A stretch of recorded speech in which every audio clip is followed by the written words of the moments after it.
Tarixchilarning ma'lumotlariga ko'ra, Xovosda 28 ta tabarruk qadamjo bo'lgan. Hozirgi kunga qadar ulardan 12 tasi saqlanib qolgan. Shulardan biri Xasti Buzurg'on ziyoratgohi sanaladi. Bu ziyoratgohda Xasti Buzurg laqabi bilan ulug'langan Jobir boboning qabri joylashgan. Rivoyat qilishlaricha, Jobir bobo Xovos va uning atroflariga islom dinini yoyish uchun kelgan. Bu inson Xovosni obod qilishda qatnashgan va xalq o'rtasida ilm-ma'rifat tarqatgan. Shu sababli Xasti Buzurg deya ulug'langan. Bibi Ocha ziyoratgohida Jobir boboning turmush o'rtog'i Bibi Xadija dafn etilgan.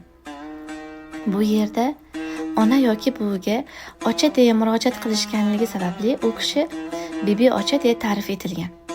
Yusuf bobo ziyoratgohida esa qadimgi Xovosda temirchilik bilan shug'ullangan va tabiblik qilgan, keyinchalik temirchilar piri deb ulug'langan Yusuf bobo maqbarasi mavjud. Sher bobo maqbarasida esa olis o'tmishda Xovosni dushmanlardan himoya qilgan, himoyachilarga bosh bo'lgan Ibrohim ismli sheru yurak inson dafn etilgan. Qadimiy namozgoh masjidini xovosliklar Jobir boboning yetuk donishmand farzandlari sharafiga Sa'du Saidning ulug'i nomi bilan atashgan.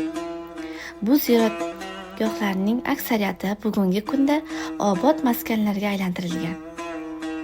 Mazkur hududda yashovchi tadbirkorlar o'z uyida oilaviy mehmon uylari hamda milliy hunarmandchilik ustaxonalarini yaratish bo'yicha takliflarini bildirishyapti.